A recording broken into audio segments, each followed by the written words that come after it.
Okay, let's talk now about a disturbing trend in our schools. And again, we've talked about this for a couple of nights, and it's really striking a nerve in our newsroom and in the community. Teachers say kids are getting into more fights. They're exhibiting more outbursts and,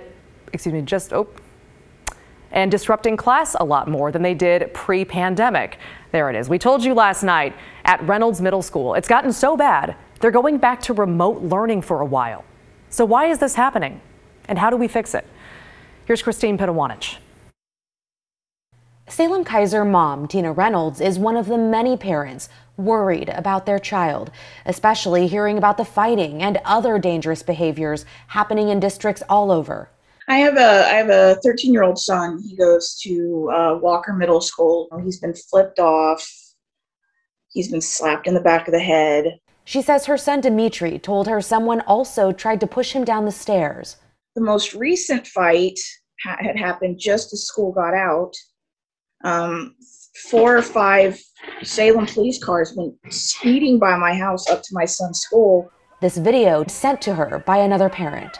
It shows a fight between 2 students, and then when an adult tries to step in, one of the students attacks the adult.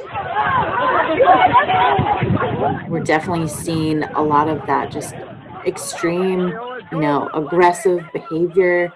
And it's not just the young kids, it's, middle school, high school. I'm seeing a huge increase in social emotional needs. Kelly Ekberg at Portland Public and Carly Strauss at Salem Keizer Public Schools are both school psychologists, and both are leaders in the Oregon School Psychologists Association. They say the reasons for the increased issues are multifaceted and compounded by the pandemic for both students and staff. Having to endure, whether that's they're getting hit, they're getting kicked, breaking up fights. That's not something that they necessarily signed up for as a teacher. There is some data available. Salem Keizer Public Schools says disciplinary actions like suspensions are down when compared to this time before the pandemic during the 2019-2020 school year, with only the number of fights being up. Portland Public is reporting fewer fights and suspensions. But school psychologists say anecdotally, colleagues have said there's been an increase in student behavioral issues and needs compared to before the pandemic. The information from ODE tells us that that trend was going up for, several years prior. It's just more of some of the same things we've been seeing. Angela Bonilla is an educator at Scott Elementary in Portland and frequently works in classrooms with teachers.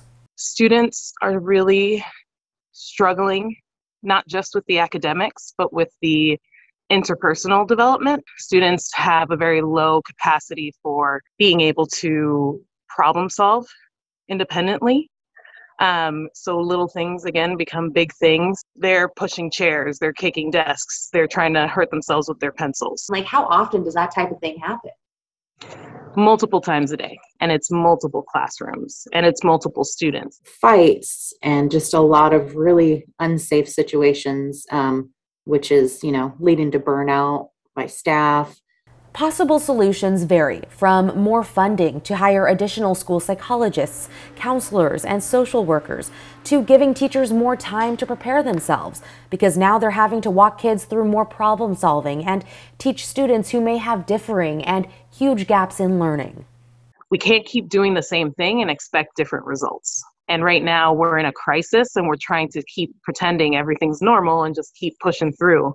But our kids need so much more, and we need the time to be able to give them that. Bonilla says money and resources to support students through the Student Success Act funneled into districts last year. But because of the pandemic and distance learning, many families had difficulty accessing it. Now, the issue is trying to find enough people to fill the open positions, like school psychologists, counselors, and social workers. Pitawanich, KGW News.